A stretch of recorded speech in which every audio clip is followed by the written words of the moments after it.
방법이 무엇인가 하면 예배를 드려야 된다는 거예요. 예배를 통해서 하나님께서 응답하시고, 예배를 통해서 말씀하시고, 예배를 통해서 사명과 소명을 발견하게 하시고, 예배를 통해서 하나님의 자기의 마음을 나타내 보여주실 줄 믿습니다. 오늘도 어제에 이어서 성령의 기름 부음에 대해서 말씀드리려고 하는데, 오늘 처음 오신 분이 한 분이 있어서 이제 그 모세를 통해서 만들었던 거룩한 간유가 왜 필요했는지 말씀드리려고 해요. 저렇게 30장 22절에 29절 말씀을 보면, 여호와께서 모세에게 일러 가라사대 너는 상등 한 품을 취하되 액체 몰약 500세겔과 그 반수의 육에 250세겔과 향기른 육에 250세겔을 계피의 세겔대로 하여 감람기름 한 일을 제하여 그것을 거룩한 간유를 만들 때 향을 제조하는 법대로 향기름을 만들지니 그것이 거룩한 간유가 될지라. 너는 그것을 해막과 증거궤에 바르고 상과 그 모든 기구며 등대와 그 모든 기구며 물두번과 받침대에 발라 그것들로 거룩한 지성물로 구별하라. 무릇 이것에 접촉하는 곳마다 거룩하게 구별되리라. 하나님께서 모세를 통해 만들었던 거룩한 간유를 기구에 부었을 때 거룩한 지성물로 구분이 되고, 사람의 몸에 부었을 때 이로부터 왕의 능력, 제사장의 능력, 선지자의 능력이 임하게 되고, 특별히 우리를 2023년도를 살아가는 우리들에게 하나님께서 성령과 능력으로 기름 부어주시면 주님의 마음을 소유하게 된다고 말씀하고 있습니다. 누가 주의 마음을 알아서 주를 가르치겠느냐. 그러나 우리가 그리스도의 마음을 가졌느니라. 또 한 가지는 초대교회의 믿음의 공동체가 살아가던 이 세상과 싸워서 이길 수 있는 힘과 능력을 우리에게 공급해 주신다고 말씀하고 있어요. 사도행전 2장 42절 47절 말씀을 보면, 저희가 사도들의 다 가르침을 받아 서로 교제하며 떡을 떼며 기도하기를 전혀 힘쓰느니라. 사람들마다 두려워하는데 사도들로 인하여 표적과 기사가 많이 나타나니 믿는 사람들이 다 함께 있어 물건을 서로 통용하고 또 재산과 소유를 팔아 각 사람의 필요를 따라 나눠주며 마음을 같이하여 성전에 모이기를 힘쓰고 집에서 떡을 떼며 기쁨과 순전한 마음으로 음식을 먹고 하나님을 찬미하니 온 백성의 칭송을 받으니 주께서 날마다 구원받는 사람들을 더하여 주시니라. 할렐루야. 이렇듯이 기름 부어주시는 목적이 여러 가지가 있지만 저는 그것을 하나님께서 개인적으로 가르쳐 주신 거예요. 그래서 우리 육체 가운데 기름 부음이 임하면 나타나는 첫 번째 현상이 쓰러진다고 제가 말씀드렸어요. 왜 쓰러지냐? 하나님께서 우리 육체 가운데 영으로 찾아오시면 쓰러지게 된다는 거예요. 다니엘도 하나님의 임재를 만났을 때 다니엘서 10장 7절에서 9절 말씀을 보면, 이 큰 이상을 다니엘이 보았고 나 같이 한 사람들은 보지 못하였어도 나 다니엘 홀로 볼 때에 내 몸에서 힘이 빠졌고 내 아름다운 빛이 변화 썩은 듯 하였고 내 몸에 힘이 빠졌고 땅에 꼬꾸라져서 죽은 자같이 만들어졌다고 말씀하고 있어요. 요한복음 18장 6절 말씀은 우리 주님을 잡으러 왔던 병정들이 우리 주님께 신성으로 나타날 때 그들이 물러가면 꼬꾸라졌다고 말씀하고 있습니다. 요한복음 18장 6절 말씀에 보면 예수께서 가라사대 내노라 하시니 그들이 물러와서 땅에 꼬꾸라졌고, 사도 요한이 반미섬에서 우리 주님을 만났을 때 요한계시록 1장 17절 말씀을 보면 내가 그의 얼굴을 보니 땅에 꼬꾸라져서 죽은 자같이 되매 그가 손을 내밀어 내 몸에 대심에 이르기를 너는 두려워 말라. 나는 처음과 나중이라고 말씀하고 있었어요. 이렇듯이 하나님께서 우리 육체 가운데 찾아올 때 쓰러지는 것이고, 또 한 가지는 내 안에 악한 것이 떠나갈 때 쓰러지게 된다고 말씀하고 있어요. 마가복음 9장 20절 말씀에 보면 귀신이 예수를 보고 그 아이에게 심히 경련을 일으키게 하는지라. 그 아이가 땅에 꼬꾸라지며 굴며 거품을 흘리더라. 그래서 이게 간질병 환자도 거품을 흘리지만 귀신이 떠나갈 때 땅에 꼬꾸라 떼어떼어 굴어다니면서 거품을 흘리게 된다고 말씀하고 있습니다. 마가복음 9장 25절 말씀을 보더라도 예수께서 더러운 귀신을 꾸짖어 가라사대 벙어리 되고 길먹은 귀신아 내가 너에게 명하노니 너는 나가서 다시는 그에게 들어가지 말라. 그때 귀신이 큰 소리를 지르며 그 아이를 땅에 꼬꾸라지게 만들었다고 성경은 말씀하고 있습니다. 그래서 저도 처음에 이론과 지식을 갖고 있다 인천에 부흥회하러 간 거예요. 3박 4일 동안 부흥회를 갔는데 어떤 여자 집사님이 호텔하고 교회까지 픽업을 해준 거예요. 그런데 수요일날 저녁에 담임 목사님이 기도를 해주라고 하는데 헌신을 했으니까 그래서 제가 우리 집사람한테 인천에 좋은 호텔에서 한번 재워주고 싶어가지고 수요일날 예배 끝나면 내 프론트에 길을 맡겨놓고 갈 테니까 와서 예배 끝나면 오라고 한 거예요. 그래서 제가 수요일날 저녁에 예배 끝나고 목양실에서 그 집사님과 담임 목사님께 기도를 했는데 꼬꾸라진 거야. 근데 그렇게 이쁘게 생긴 그 집사님이 떼굴떼굴 부르는 난 그런 모습을 처음 본 거예요. 막 혓바닥도 이렇게 나오고 뭐 눈도 이렇게 뒤집어지고 그렇게 하는데 깜짝 놀란 거야. 저도 깜짝 놀랐는데 담임 목사님이 더 놀란 거야. 그래서 아무리 성경에 써 있는 대로 나사렛 예수 그리스도의 이름으로 명하노니 귀신아 나가라. 처음에 그렇게 안 하고 그냥 예수의 이름으로 명하노니 나가라. 몰라도 안 나가지. 막 나 때리려고 하더라고요. 그런데 뭔가 이렇게 기도를 하다 보면 빠진 것 같아. 보니까 나사렛이 빠졌어. 그래서 나사렛 예수 그리스도의 이름으로 명하노니 나가라. 안 나가. 새벽 4시까지 실격을 한 거예요. 집사람한테는 11시쯤 되니까 왜 빨리 안 와? 또 내가 호텔에 혼자 있는데 빨리 오야지. 안 돼. 그래서 담임 목사님 간다고 하니까 못 가게 잡잖아. 자기도 놀랬는데 나도 더 놀래잖아. 아, 집사람 빨리 호텔에 오라고 하지. 나는 갈 수도 없고 안 갈 수도 없고. 그래서 새벽 4시까지 했는데 결국에 나가더라고요. 그래서 새벽 4시에 호텔에 가니까 집사람이 나한테 하는 얘기가 이러려고 나를 불렀네. 그 다음부터는 다시는 안 따라다녀요. 그래서 씻고서 새벽 예배 참석하러 갔는데 하나님이 제가 아무것도 영적인 세계에 모르니까 그때부터 하나하나 직접 가르치기 시작한 거예요. 그래서 요한일서 2장 27절 말씀을 보면 너희를 주게 받은 바 기름 부음이 너희 안에 권하니 아무도 너희를 가르칠 필요가 없고 그의 기름 부음이 너희에게 모든 것을 가르친다고 말씀하고 있습니다. 그리고 우리 주님께서 제자들을 부른 다음에 가르쳐 주셨을지 저희 사역 가운데 찾아오셔서 가르치기 시작하는 거예요. 그래서 이제 기름 부음이 임하면 그렇게 쓰러지는 것은 그것만 하고 이제 기름 부음이 임하면 나타나는 현상이 무엇인가 하면 왕의 냄새가 난다는 거예요. 왕의 냄새. 시편 45편 8절 말씀에 보면 왕의 그 모든 옷은 모략과 침향과 육개의 향이 나느니라. 그래서 고린도서 2장 15절 말씀에 보면 이 사람은 구원을 얻은 자들이나 망하는 자들이나 하나님 앞에서 그리스도의 향기니 이 사람은 사망으로 쫓아 사망에 이르는 냄새요 이 사람은 생명에 쫓아 생명에 이르는 냄새가 난다는 거예요. 그래서 사망의 냄새가 어디가 가장 많이 나면 우리 동네에 많이 나요. 신림역 그 옆에 보면 무당촌이 있거든요. 거기 가면 사망의 냄새, 흑암의 냄새가 무지하게 많이 난다니까. 제가 일본하고 태국에 갔을 때 공항에 딱 내리는 순간 그 냄새가 많이 나더라고요. 그게 무엇인가 하면 우상이 심한 나라는 사망의 냄새가 나는 거예요.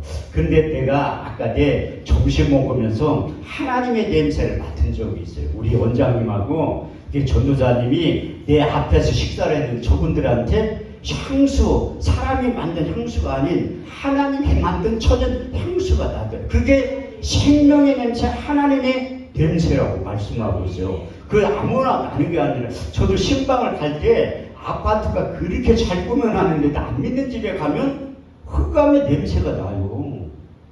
그런데 초라한 집에 가도 그 안에 하나님이 계신 분들은 왕의 냄새, 하나님의 냄새가 난다는 거예요. 우리 육체가 하나님의 성전이라고 말씀하고 있잖아요. 고린도전서 3장 16절에 17절 말씀을 보면 너희가 하나님의 성전인 것과 하나님의 성령이 너희 안에 거하시는 것을 너희가 알지 못하느냐.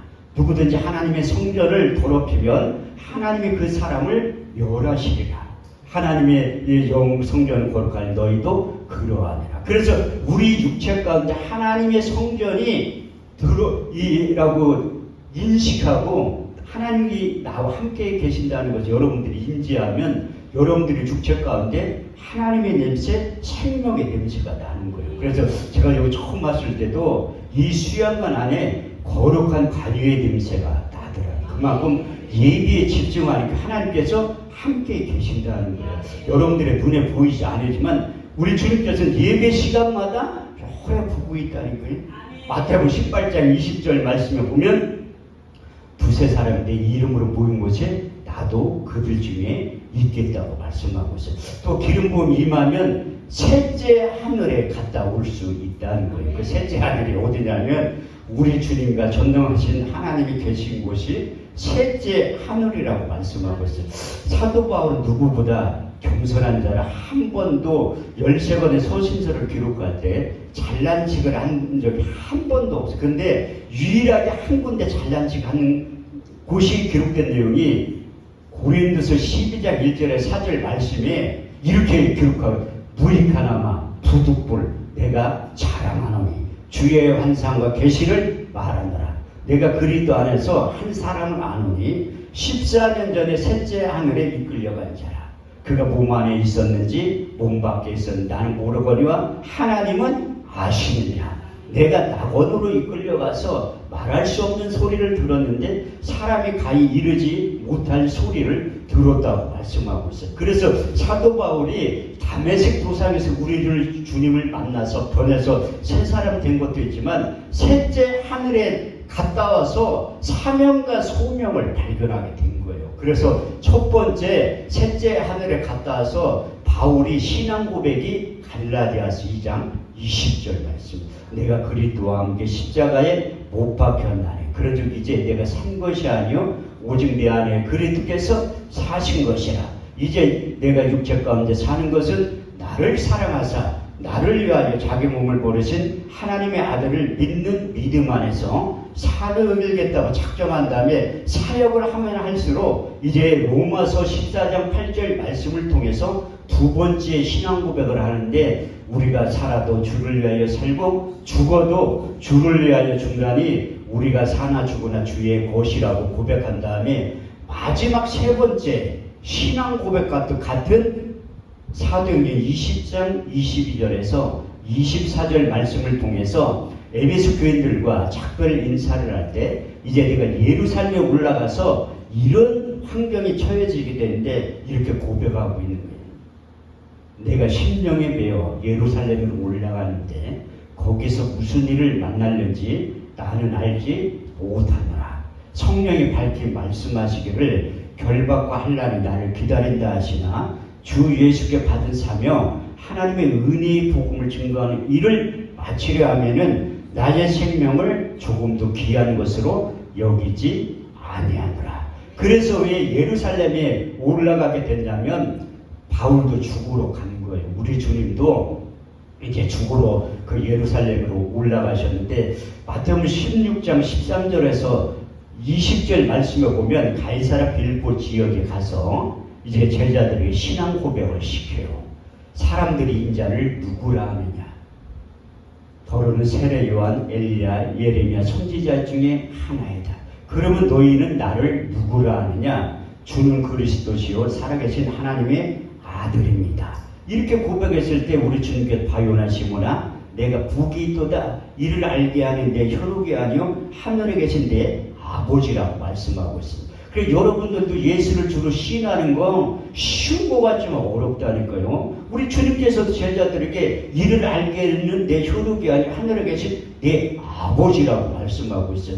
사도 바울도 고린도서 12장 3절 말씀을 통해서 하나님의 영으로 말하는 자는 예수를 저주할 자를 하지 아니하고 성령으로 아니하고는 예수를 주로 시인할 수 없다고 말씀하고 있는. 그래서 그분이 무시하지만 우리가 예수님을 주로 시인할 수 있다는 거예요. 요한복음 14장 26절 말씀에 보면 보혜사 곧 아버지께로부터 너에게 보내실 성령 그가 너희가 모든 것을 가르치시고 내가 말한 모든 것을 생각나게 하시리라. 요한복음 15장 26절 말씀을 보면 아버지께로부터 너희에게 보낼 보혜사 곧 아버지께로부터 나오신 진리의 성령이 오실 때에 그가 나를 증거하실 것이요. 그래서 여러분들도 육체가운데 성령이 임하 다음에 성령이 감동으로 해서 예수를 주로 시인하는 거예요. 그래서 로마서 10장 9절에 10절 말씀을 보면 내가 만일 내 입으로 예수를 주로 시인하며 하나님께 죽은 자 가운데 살리신 것을 내 마음에 믿으면 구원을 얻으리니 사람이 마음으로 믿어 의에 이르고 입술로 시인하여 구원에 이른다고 말씀하고 있어요. 그래서 성령의 기름 부음 임하면 여러분들이 오늘 저녁에도 그 다음 주에도 특별히 이번 주 금요일날 박기태 목사님이 성회를 인도할 때 여러분들 셋째 하늘에 갔다 올 수 있다니까요. 입으로 시인한 대로 되는 거예요. 그래서 셋째 하늘 갔다 오면 바울처럼 시인 받았던 것처럼 이로부터 능력이 임한다. 또 기름 부음 임하면 우리가 쓰러져서 깊게 잠들 수도 있다는 거예요. 다니엘서 8장 18절 말씀을 보면 내가 그의 얼굴을 보니 땅에 꼬꾸라져서 죽은 자 같이 잠들게 만들었다고 말씀하고 있어요. 그래서 우리가 꿈꾸는 것도 상당히 중요해요. 왜냐하면 이 꿈도 세 가지가 있다는 거예요. 하나님께로부터 온 꿈은 100% 정확한데 그게 영몽이고 마귀가 주는 꿈도 있어요. 그게 사몽이야. 그건 틀리다는 거예요. 또 우리가 생각이 많으면 꿈꾼다. 그런 건 개꿈이야. 그래서 영몽을 꿀 때 그런데 하나님 우리에게 꿈으로 말씀하시는 거예요. 민수기 12장 6절 말씀을 보면 환상을 통해서 알리기도 하거니와 꿈으로 말씀하시느니라. 욥기서 33장 15절 말씀을 보면 사람이 침상에 졸며 깊이 잠들기 때에나 꿈과 이상 중에 사람의 귀를 확 여시고 인치듯이 말씀하신다고 성경에 기록되어 있다. 제가 이 꿈 얘기했는데 간직거리가 많지만 한 가지만 할게요. 그래서 제가 회개하고 돌아와서 성남에도 교회를 개척하기 전에 우리 장인어른이 이제 소천하기 직전에 폐암이 걸린 거예요. 그래서 제가 이제 신방감 맨날 기도하면서 우리 장인어른 빨리 죽게 해달라 기도한다는 거예요. 그러면 믿지 않는 장모님과 처제들은 왜 죽게 아니 빨리 죽는 것도 복이에요. 우리 연수가 70이요 강건하면 80일째라도 그 연수에 자라는 수고와 슬픈 분이 신속기간이 우리가 날아가게 된다고 말씀하고 있는데 그래서 장인어른 75세에 죽었거든요. 아니 70 넘었으면 그렇게 병들어가지고 오래 사람 뭐에 고통도 못한 빨리 죽는 게 복이지. 우리 장인은 얼마나 복받은 분이냐면 세례를 3번이나 받았어요. 주변에 목사들이 와가지고 안 받는다고 해도 한 번 받았으면 되지 뭘 3번씩이나 받아. 그게 복이라는 거예요. 그리고 우리 장인어른이 이 환경사업을 크게 하신 분이에요. 환경사업이 무엇인가 하면 니아까 그리고 고물장사를 하셨다는 거예요. 그리고 우리 장인어른 참 신기한 게 뭐냐면 상당히 잘생겼거든요. 키도 크고. 그런데 저같이 길동인데 길동에 있는 65세 할머니들을 엄청 친하게 지내. 그게 쉽게 얘기하면 또 다른 말로 표현하면 바람둥이라는.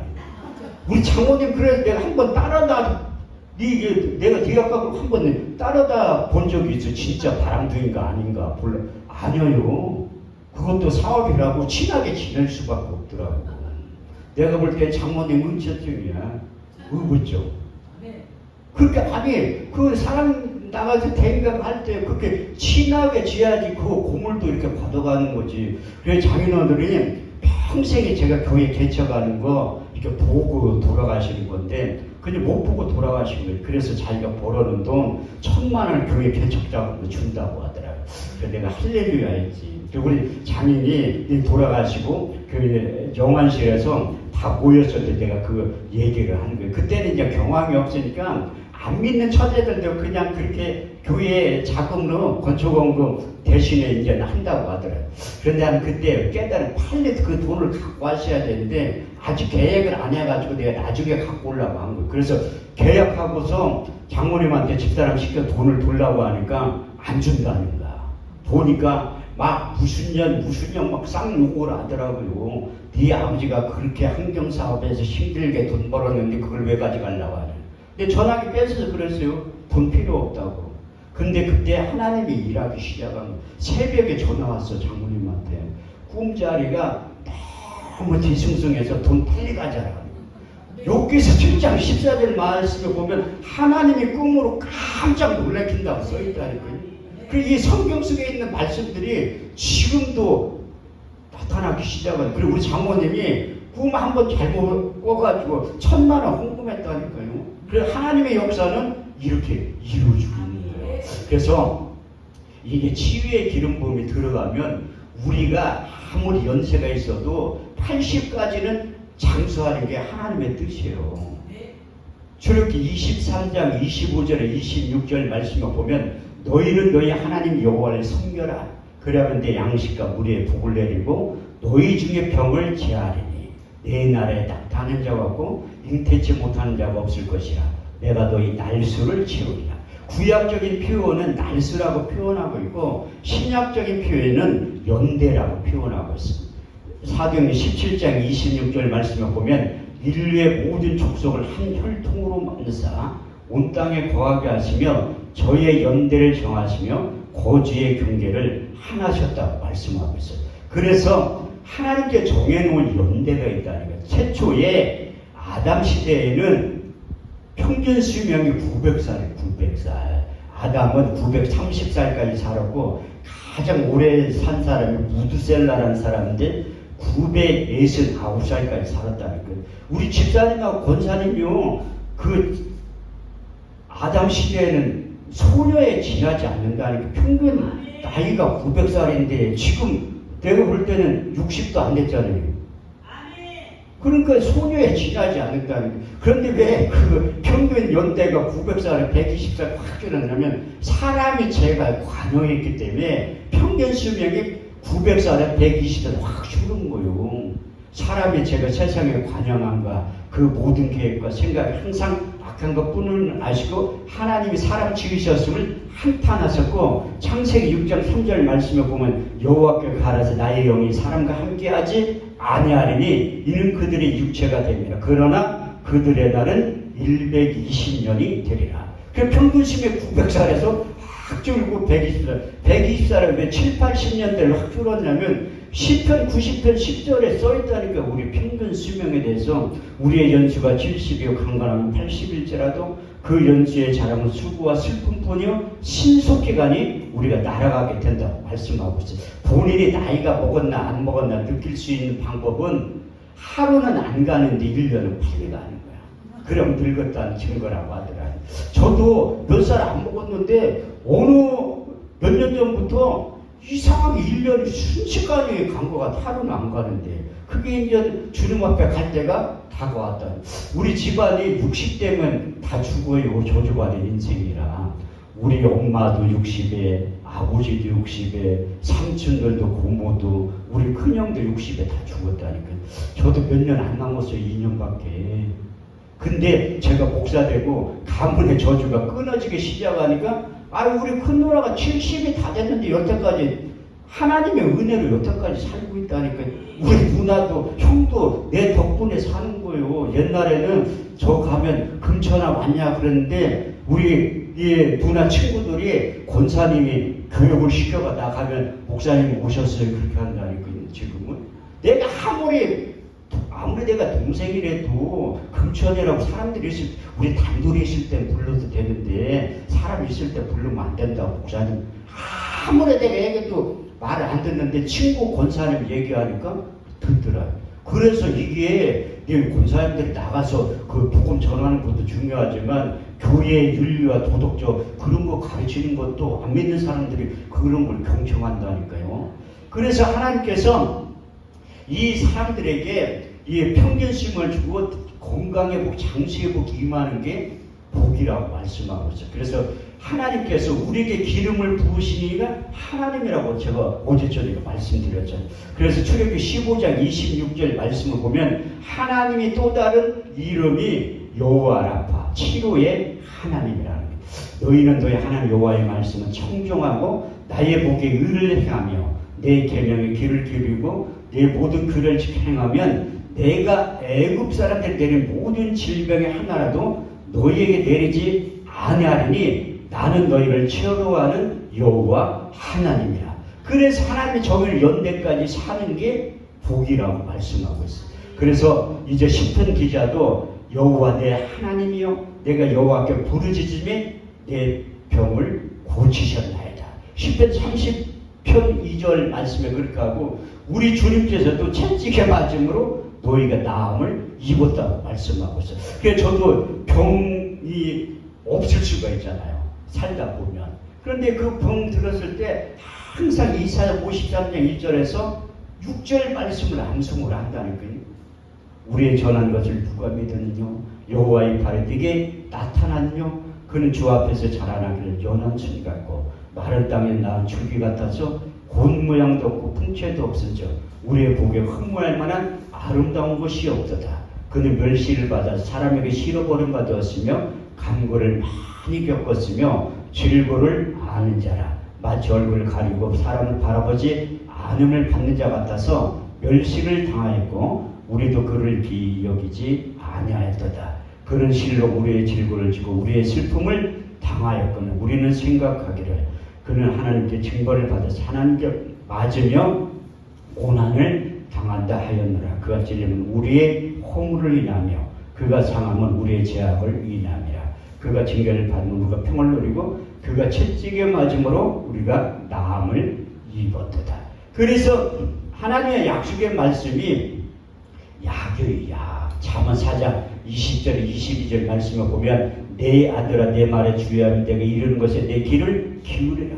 너는 그것을 내 눈에서 떠나지 말고 내 마음속에 지켜라. 그것을 얻는 자의 생명이 되며 온 육체의 건강이 됨이니라. 건강이란 히브리 원문에 보면 약이란, 다시 말해서 하나님의 약속의 말씀이 약의 역할을 한다는 거예요. 우리 주님께서도 이제 말씀이 육신에 되어 나타나셔서 모든 병과 모든 약한 것을 고치신 거예요. 우리 주님께 가르치고 고치시고 전파하신 3대 사역 가운데 가장 많이 하셨던 일이 병자를 많이 고쳤다는 거예요. 마태복음 4장 23절에서 24절 말씀을 보면 예수께서 온 갈릴리에 두루 다니는 저희 해당의 천국 복음을 전파해서 백성 중에 모든 병과 모든 약한 것을 고치셨으니 그의 소문이 온수라에 퍼진지라.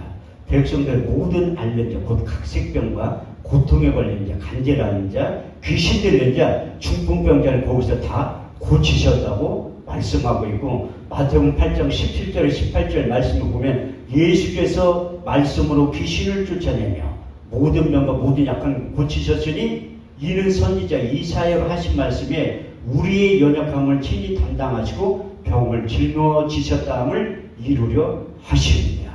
우리 주님께 부활하셔서도 이 믿는 자들에게 따르는 표적을 줬잖아요. 목사들에게 아니라니까요. 장로님들에게 아니에요. 권사님들 믿는 자들에게 이런 표적이 따르는 저희가 내 이름으로 귀신을 쫓아내며 새 방언을 말하며 뱀을 집으며 무슨 독을 마실지라 해를 받지 아니하면 병든 사람에게 손을 얹은즉 나으리라.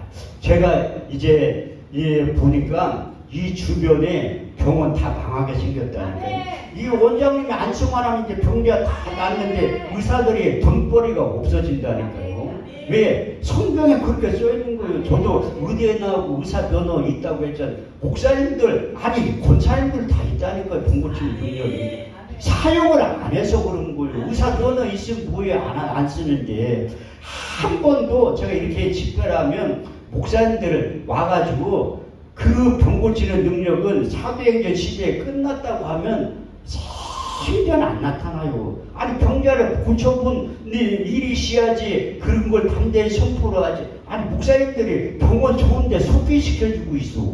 아니 예수님 네가 가서 병 고치라고 했는데 왜 자꾸 병원만 좋은데 소개시켜주냐고. 못 고치면 그래도 성경을 읽어보라고 하든지 그렇게 해야지. 저는 우리 교인들한테 기도에 찾아오는 사람들에게 무조건 낫는다고 해. 다 죽어가도 기도하면 하나님 낫는다고 한다. 그걸 처음에 제가 안수하면 저녁 때 죽었다고 연락 오잖아요. 그래도 죽는다는 소리 한마디도 안 해.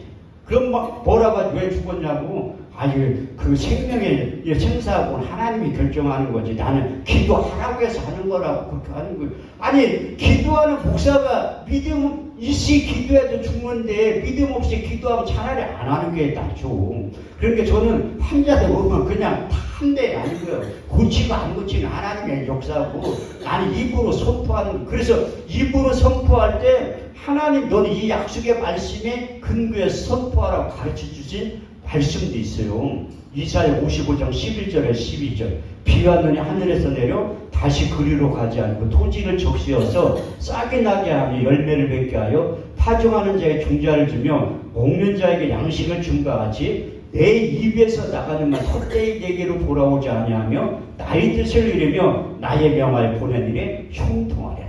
내 입에서 나가는 말 헛되이 내게로 돌아오지 않는다는 거예요. 그래서 제가 간절히 병자들 오면 기도하는 거예요. 그런데 낫는 사람보다 솔직히 얘기하면 죽는 사람이 훨씬 많다는 거예요. 그래도 하는 거예요. 왜? 성경에 써있잖아. 너는 병자를 위해서 기도하라. 믿는 손으로 얹으면 낫는다고 했으니 가는 거라는 거예요.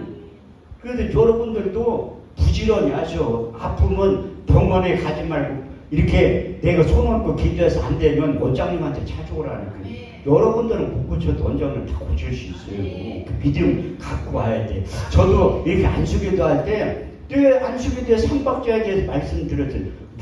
안수하는 목사의 능력이 있어야 되는데 그보다 더 중요한 게 안수 받는 사람의 믿음이 있어야 된다는 게 제가 사우스 아프리카 짐바브웨 3번 갔을 때 그래도 하나님이 은혜를 베풀어줘서 흑인들 앞에서 설교를 70번이 넘게 했다는 거예요. 그런 목사님 드물어요. 아프리카 가도 현지 한국인 그 교포교회 가서 설교한 나처럼 현지인 세워놓고 설교한 사람 드물다는 거예요. 이게 선교사님 내가 젊고 가능성이 보이니까 자기 설교할 자리를 나한테 다라고 한 거예요. 이게 선교지 가면 선교사님들이 한번 설교를 시켜봐. 잘하나 못하나. 그래서 어느 정도 하면 계속 시킨다는 게 아니 그분이 없는 건 난 여기 있잖아요. 그분 독일에서 박사학위 있어도 이게 성경 암송은 내가 훨씬 많이 한다니까요. 그러니까 그분이 없으니까 신기하니까 나를 자꾸 신기한 거예요. 그래서 3번 갔다 오면서 70번을 넘게 했는데 그 흑인들이 내가 볼 때는 옆에만 가도 다 쓰러져.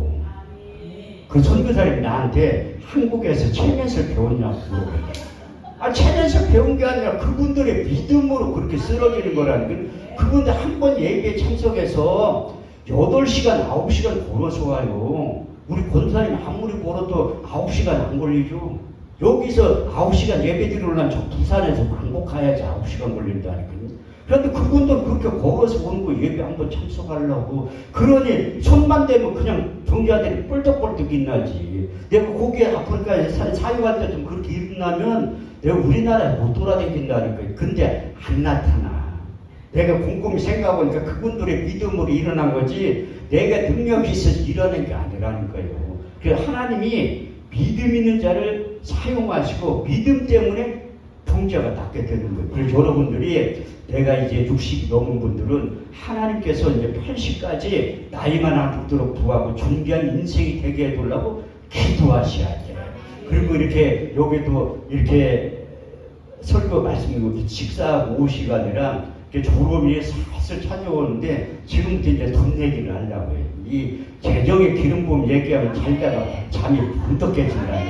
이게 많은 분들이 돈을 실어가는 척하는 분들 내가 많이 만났어도 저도 사역 20년 하면서 돈 실어하는 사람 한 명도 못 봤다니까요. 아니 거룩한 목사님들 돈 좋아해. 돈 있어야지 사역을 하는 건데 제가 교회 개초가 한 달 만에 이 세상을 가장 빠른 새를 발견했다고 했잖아요. 그게 월세예요. 월세. 주일날 4번 예배 드리면 임대로 내야 되고 전기, 가스비, 수도세 다 내야 되는데 그래 돈 필요한. 그래 저는 이 가장 많이 하는 기도가 돈에 대한 그걸 한다니까요. 그래서 제가 회개하고 돌아와서 교회를 개척하기 전에 내가 얘기했잖아요. 우리 예수님께서 그 사역할 때 식대비만 계산해 본 적이 있다고. 13명이 김밥 천국 가서 한 끼만 사 먹어도 돈이 얼만데 한 끼에 10명만 해도 10,000원이요. 하루에 30,000원이요. 한 달이면 100만 원. 그 따져봐야 3년 반이면 얼마나 5천만 원.